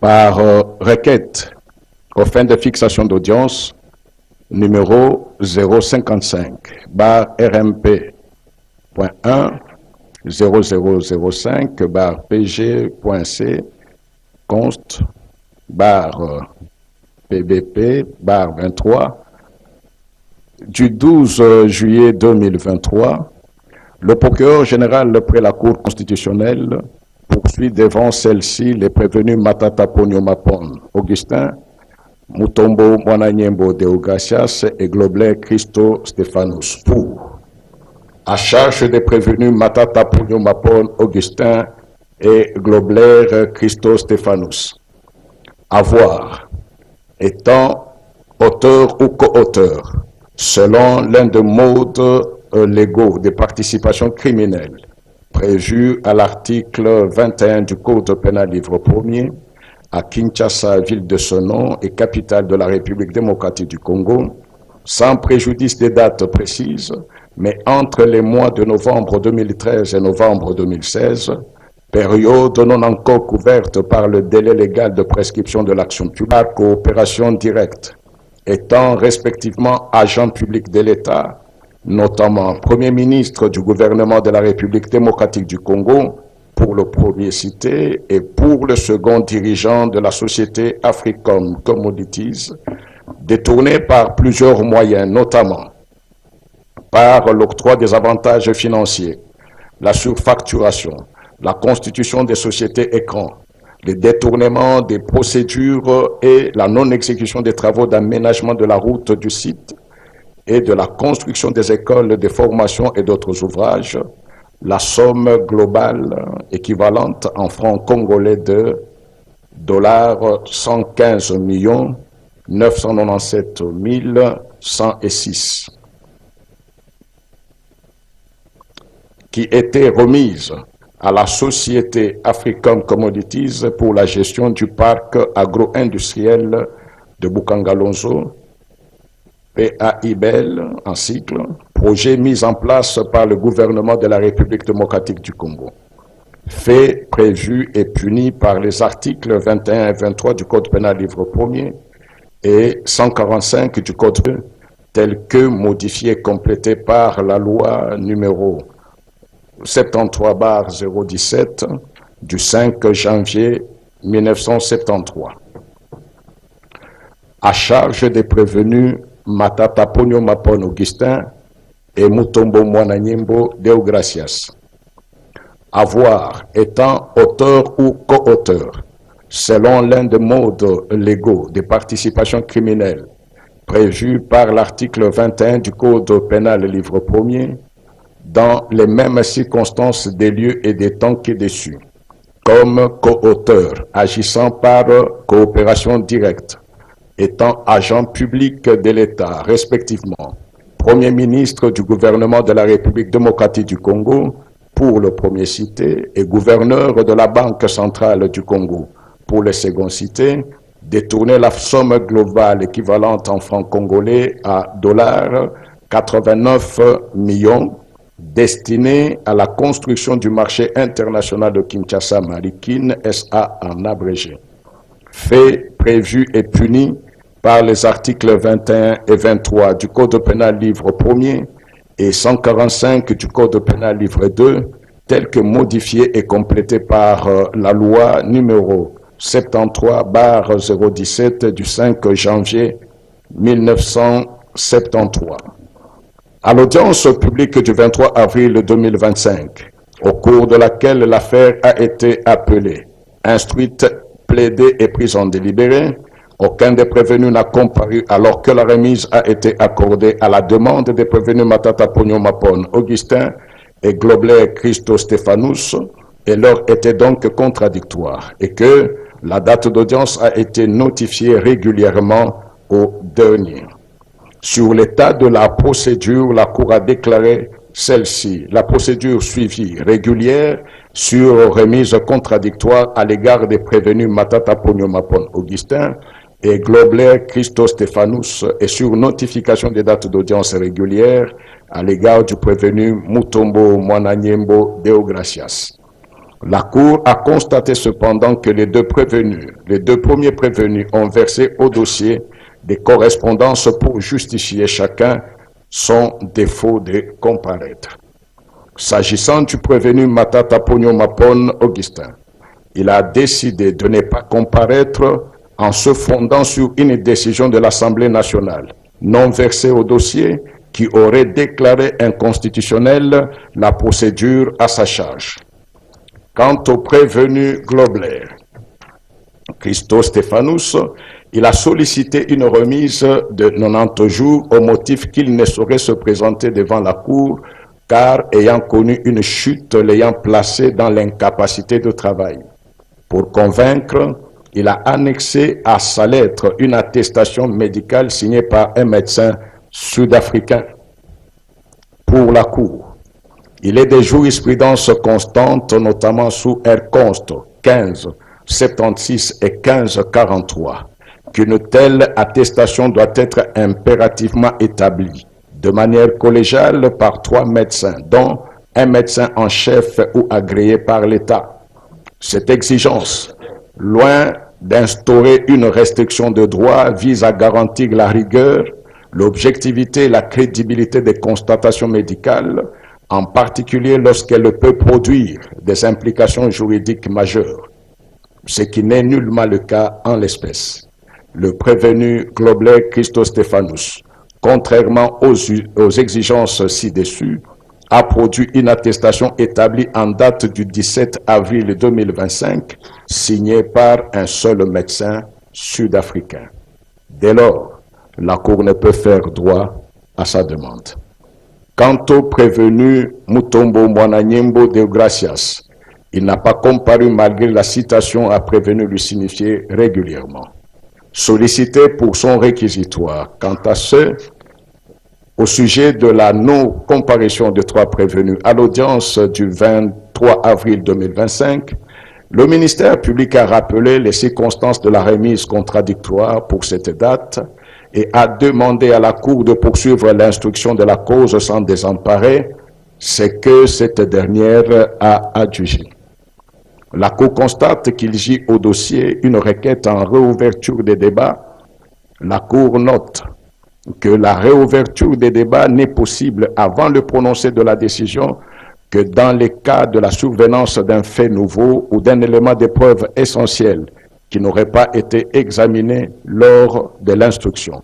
En l'espèce, la Cour ne fera pas droit à la demande du prévenu Globler Christo Stéphanous dans la mesure où elle apparaît clairement dilatoire car manifestement motivée par une volonté délibérée de retarder la procédure sans raison valable et non admissible. Davantage, la durée même de l'instance, quoique objectivement justifiée, a été suffisante pour les parties à préparer et présenter leurs moyens de défense. Aussi, sa demande ne présente aucun fait nouveau, pertinent, susceptible de convaincre la Cour à ordonner la réouverture des débats. Bien plus, une telle mesure aurait pour implication la procédure et porterait un coup dur aux droits des autres parties dans la corréité sans justification suffisante, notamment le droit au délai raisonnable du procès tel que consacré par les articles 19 alinéa 2 de la Constitution, 7 paragraphe 1 de la Charte africaine des droits de l'homme et des peuples et l'article 9 paragraphe 3 du Pacte international relatif aux droits civils et politiques. Il en va de même du droit au bénéfice du contradictoire. Élément essentiel du procès équitable, les prévenus Globler Christo Stéphanous, poursuivis comme complices, n'ayant pas réservé copie de sa demande à toutes les autres parties au procès. Dans ce sens, il n'y a pas lieu d'ordonner la réouverture des débats demandés par l'avocat du prévenu n'ayant pas assisté à l'audience des plaidoiries pour des raisons indépendantes de sa volonté s'il apparaît que la Cour a été suffisamment éclairée par l'instruction préparatoire. Dès lors, la Cour dira irrecevable la dite demande. La Cour indique qu'à l'audience du 14 avril 2025, les prévenus Matata Ponyomapon Augustin, assistés de ses conseils, avaient soulevé des exceptions liées respectivement à l'incompétence de la Cour et à l'irrecevabilité de l'action du ministère public comme suit. 1. Exception d'incompétence. Il ressort de la feuille d'audience et du déroulé de l'audience renseigné dans la vidéo à la disposition de la Cour que le prévenu Matata Ponyomapon Augustin a soulevé l'exception d'incompétence formulée comme suit. Petit 1. Exception d'incompétence tirée de l'arrêt sous RP 0001 de la Cour constitutionnelle du 15 novembre 2021, fondée sur l'incompétence alléguée de la Cour à juger un ancien Premier ministre. 2. Exception d'incompétence fondée sur la violation de l'article 168 de la Constitution du 18 février 2006, tel que modifié à ce jour. Le prévenu Matata Ponyomapon Augustin soutient que l'interprétation selon laquelle l'arrêt RP 0001 aurait été renversé par un autre arrêt, rendu par la même Cour sous le R-Const 1816 du 18 novembre 2022, constitue une violation de l'article 168 de la Constitution. À ce titre, il demande à la Cour de reconnaître l'autorité de la chose jugée attachée à l'arrêt RP 0001. 3. Exception d'incompétence tirée de la violation de l'article 162 de la Constitution, en ce que la Cour constitutionnelle, dans son arrêt sous R-Const 1816, fait rentrer la requête de la Cour de cassation sous l'empire de cette disposition. Il reproche à la Cour constitutionnelle d'avoir, dans son arrêt R-Const 1816, indûment fait application de l'article 162 de la Constitution à une requête émanant de la Cour de cassation. Il reproche le fait que l'arrêt aurait déclaré la compétence pénale de la Cour à son égard, alors qu'il n'était pas parti à la procédure sous R-Const 1816. Selon ses dires, il n'avait soulevé aucune exception d'inconstitutionnalité devant la Cour de cassation sous RP 09/CR et n'avait été notifié dans la procédure sous R-Const 1816 ni n'a été entendu et qu'il n'y a jamais eu de débat public et contradictoire. 4. Exception d'incompétence invoquée au regard des articles 160 à 163 de la Constitution. Le prévenu soutient que seuls les partis à un procès peuvent saisir la Cour constitutionnelle par voie d'exception d'inconstitutionnalité et qu'en conséquence, la saisine par la Cour de cassation serait irrégulière. 5. Exception d'incompétence fondée sur la violation de l'article 1er bis du Code pénal, livre 1er. Le prévenu Matata Ponyo Mapon Augustin reproche au procureur général près la Cour constitutionnelle le recours à une interprétation à la fois analogique et extensive de l'article 163 de la Constitution, aboutissant de la sorte à assimiler un ancien Premier ministre à un Premier ministre en fonction. Il conteste également l'existence d'un revirement des juridictions dans la même affaire rendue par la même juridiction et impliquant la même partie, en l'occurrence dans l'arrêt R-Const 1816. 2. Chiffre romain. Exception d'irrécevabilité. Point 1. Exception d'irrécevabilité fondée sur la violation des articles 166 alinéa 1er de la Constitution et 80 de la loi organique numéro 13 soulève une exception d'irrécevabilité tirée du non-respect de la procédure pénale.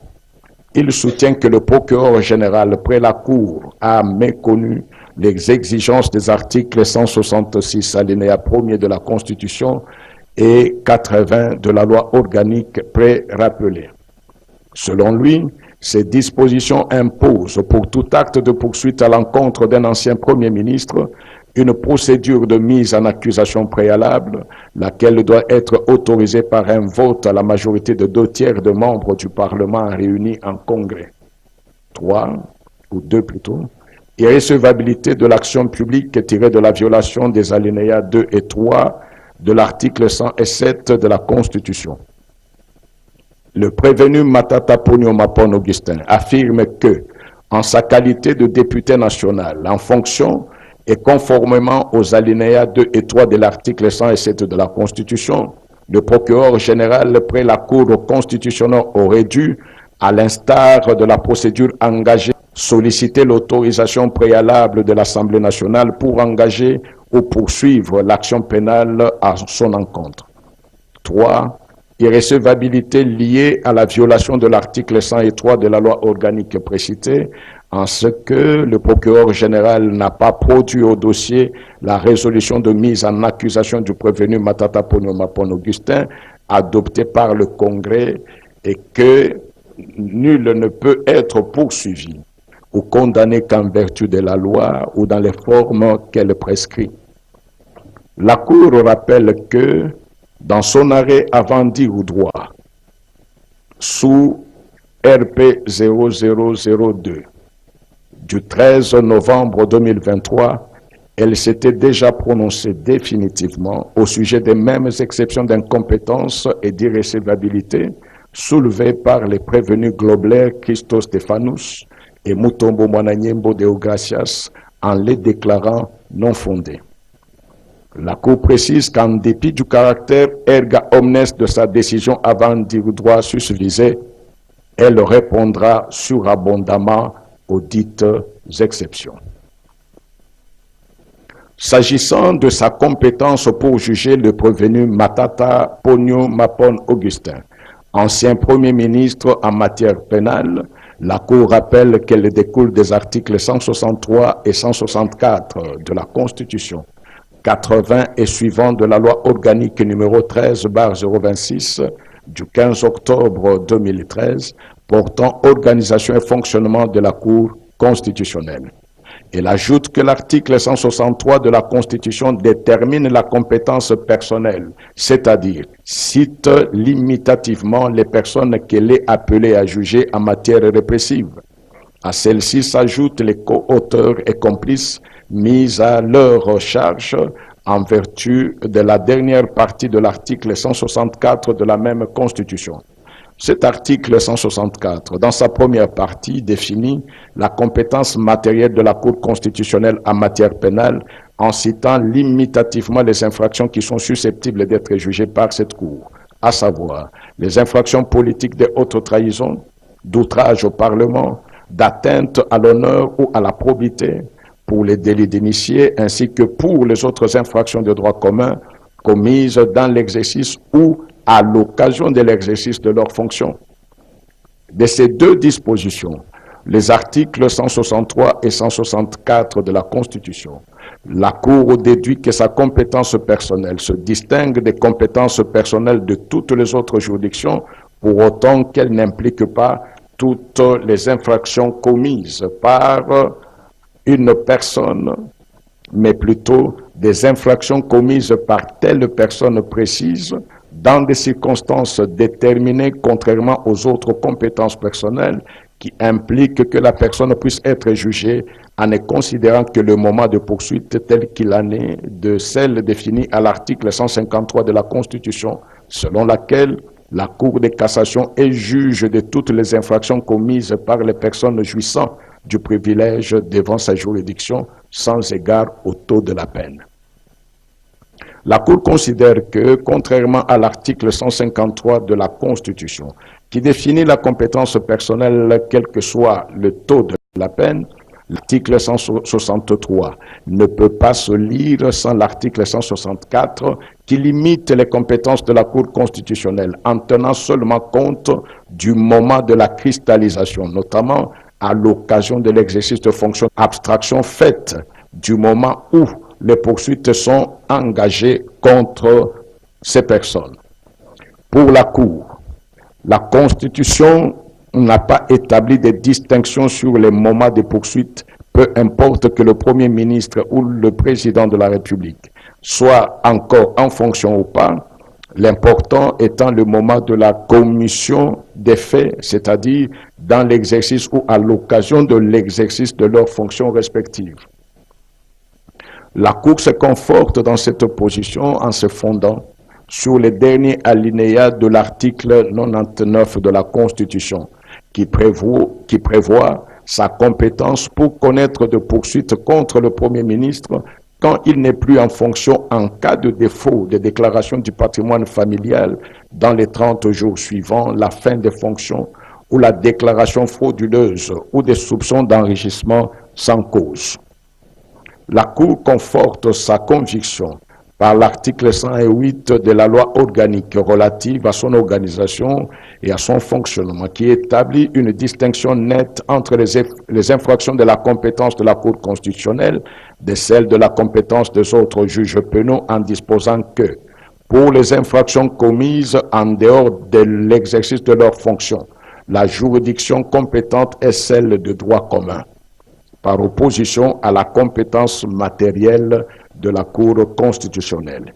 D'ailleurs, dans la même logique, interprétant l'article 164 de la Constitution, la Cour avait considéré dans son arrêt sous R. Const. 1816 que la qualité ou le statut de l'auteur de l'infraction, du prévenu ou de l'accusé qui détermine le juge compétent pour connaître des faits mis à sa charge est celui qui est le sien au moment de la commission de l'infraction.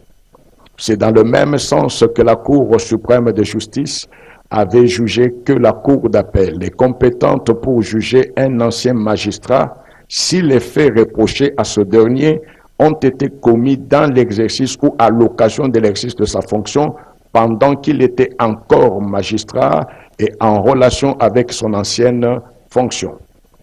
Pour la Cour, l'exercice de sa fonction de juge pénal s'inscrit dans la philosophie générale de la Constitution du 18 février 2006, dictée par les préoccupations majeures qui président à l'organisation des institutions de la République et qu'elle considère comme principe à valeur constitutionnelle. Ces principes irriguent et irradient l'ensemble des dispositions de cette Constitution. Il s'agit en particulier de la nécessité de garantir la bonne gouvernance et de lutter contre l'impunité tel que repris au point 3 de l'exposé des motifs respectivement, au sous-point 5 et 6 et au 4e paragraphe du préambule de cette loi fondamentale dont elle est gardienne. La Cour réaffirme la volonté du peuple congolais telle qu'exprimée notamment au paragraphe 4 du préambule de la Constitution du 18 février 2006, qui considère l'impunité comme l'un des corollaires de l'injustice, autant que le tribalisme, le clanisme et le clientélisme, par leurs multiples vicissitudes à l'origine de l'inversion générale des valeurs cardinales républicaines susceptibles de conduire à la ruine du pays. Ils constituent des tares aporétiques qui affectent et menacent dangereusement la vie et la survie de la République.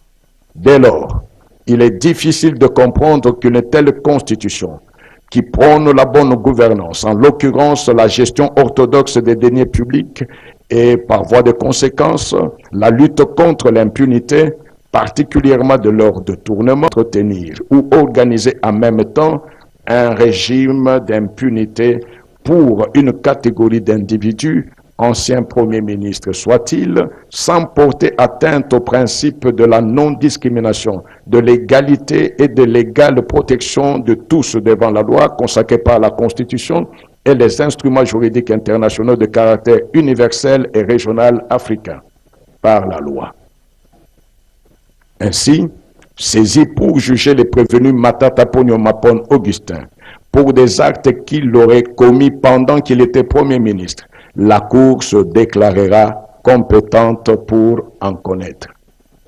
En conséquence, sur pied de l'article 164 in fine de la Constitution, qui dispose que la Cour est également compétente pour juger les co-auteurs et complices, elle se déclarera compétente à l'égard des prévenus Mutombo Mwananyimbo, Deogasias et Globler et Christostéphanous. Il s'agit là d'un cas de prorogation des compétences qui constitue une dérogation à la compétence personnelle des juridictions répressives. Par ailleurs, comme la Cour s'est prononcée dans son arrêt avant du droit du 23 novembre 2023, après instruction au regard des déclarations du prévenu Globler Christostéphanous, selon lesquelles il n'a versé aucun sou, ce dernier ne peut prétendre au statut d'investisseur, tant il est vrai que, au départ, il n'avait que le statut de gestionnaire du parc agro-industriel, comme cela découle du contrat de gestion intervenu une année après qu'il avait commencé à recevoir de fonds du Trésor public. Quand bien même il aurait eu la qualité, l'article 164 pré-rappelé n'a fait aucune exception quant à la qualité des co-auteurs et complices. Dès lors, son déclinatoire des compétences devient non pertinent. S'agissant des exceptions soulevées, qui sont loin d'être des déclinatoires des compétences, mais plutôt des fins de non-recevoir, et examinant celles tirées de la violation de l'article 168 de la Constitution et celles tirées de son arrêt RP 0001, la Cour soutient qu'elle a toujours lu dans l'article 168 de la Constitution l'autorité absolue de la chose jugée, telle que cela ressort de ses arrêts R. Const 1663 du 30 novembre 2021, R. Const 1370/1373/1370 du 18 juin 2021, R. Const 1554 du 18 juin 2021 et R. Const 1993 du 15 janvier 2021. Elle reconnaît cette même autorité à l'arrêt RP 001, par lequel elle a déclaré qu'elle était incompétente pour juger un ancien Premier ministre pour les actes posés pendant qu'il était en fonction, autant qu'il en est pour l'arrêt R. Const 1816, par lequel elle s'est déclarée compétente pour connaître des infractions commises dans l'exercice ou à l'occasion de l'exercice des fonctions du Premier ministre. Il en est ainsi de l'arrêt R. Const 1880, par lequel elle affirme que l'arrêt R. Const 1816 ne constitue pas une voie de recours ni ordinaire ni extraordinaire, article 168 de la Constitution. En effet, interprétant l'article 168 de la Constitution, la Cour avait jugé dans le R-Const 1880 que le revirement jurisprudentiel est une possibilité d'autocorrection reconnue à tout juge qui, face à de nouveaux éléments ou à des conséquences inattendues de ces décisions, de les modifier car leur maintien serait de nature à pétrifier le chef, de dégager d'un même texte de référence sur la faiblesse du raisonnement initial ou sur la survenance d'un vide juridique susceptible d'attenter aux droits humains. La Cour précise de ce point de vue qu'il est des jurisprudences constantes, tant en droit interne qu'en droit comparé, que le revirement jurisprudentiel consiste en l'abandon par les juges d'une solennité dans le temps. La jurisprudence est par nature rétroactive, sauf atteinte aux droits fondamentaux, tel que l'a décidé la Cour européenne des droits de l'homme dans son arrêt Le Grand contre la France du 26 mai 2011. Dès lors, une rétroactivité ne doit pas engendrer d'inégalité de traitement choquante ni porter atteinte aux droits acquis. Il est toutefois admis, comme dans les arrêts Radio France,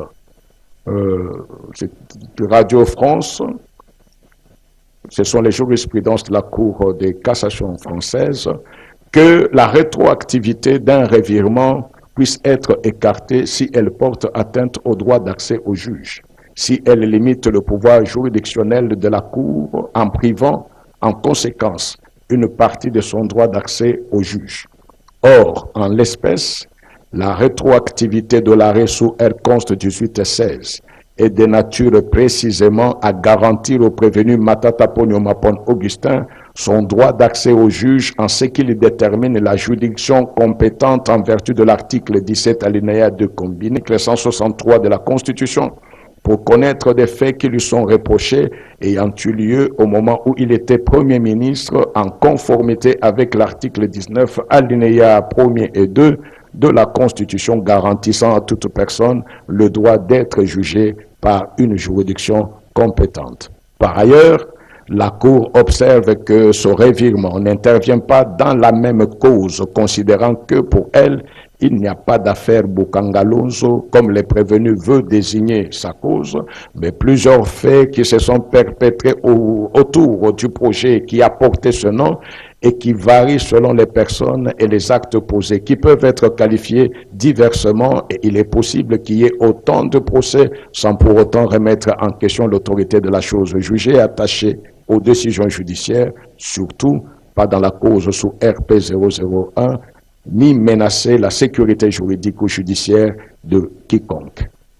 En ce qui concerne l'exception d'incompétence tirée de la violation de l'article 162 de la Constitution, la Cour se serait déclarée compétente pénalement alors que le prévenu Matata Ponyo Augustin n'était pas parti à la procédure sous R-Const 1816. En tant que tiers à la procédure sous R-Const 1816, les prévenus ne sauraient se prévaloir des droits procéduraux au sein de cette instance. La Cour rappelle que, dans sa décision sous R-Const 1816, elle a répondu exclusivement aux questions de constitutionnalité soulevées par la juridiction requérante, ce en matière de contrôle de constitutionnalité comme juge de constitutionnalité. Elle note en outre qu'elle a ordonné que le dit arrêt soit signifié aux parties dans la cause sous RP 09/CR, parmi lesquels le prévenu Matata Ponyo Mapon Augustin, est publié au journal officiel ainsi qu'au bulletin des arrêts de la Cour constitutionnelle. En effet, la Constitution, en son article 168 alinéa 1er in fine, dispose « Les arrêts sont obligatoires et s'imposent au pouvoir public, à toutes les autorités administratives et juridictionnelles, civiles et militaires, ainsi qu'aux particuliers. » Au sujet des prétentions selon lesquelles seuls les partis au procès peuvent saisir la Cour par voie d'exception d'inconstitutionnalité, la Cour précise que conformément aux articles 162, alinéas 1er et 4 de la Constitution, 52, alinéas 2 et 3 de la loi organique numéro 13/026 du 15 octobre 2013 relative à son organisation et son fonctionnement, et 63 alinéas 2 et 3 de son règlement intérieur du 10 août 2018, les juridictions saisies ont également le droit de lui soumettre une exception d'inconstitutionnalité. Il en va ainsi dans la présente espèce où la Cour de cassation a exercé ce droit. S'agissant de l'exception tirée de la violation de l'article 1er bis du Code pénal livre 1er, et celle soulevée au titre de son caractère d'ordre public, la Cour estime y avoir répondu tant dans sa décision sous R. Const. 1816 que dans la présente cause, suivant son arrêt avant dire droit du 13 novembre 2023, ainsi que les développements antérieurement exposés. Eu égard à ce qui précède, la Cour déclarera les exceptions d'incompétence non fondées. Examinant les exceptions de recevabilité, la Cour estime qu'elle pourrait se résumer aux prétentions du prévenu Matata Ponyo Mapon Augustin, selon lesquelles les formalités juridictionnelles qu'exige son statut de député national n'auraient pas été pour le prévenu Matata Ponyo Mapon Augustin, en vertu de l'article 166 de la Constitution, comme il est jugé en tant qu'ancien premier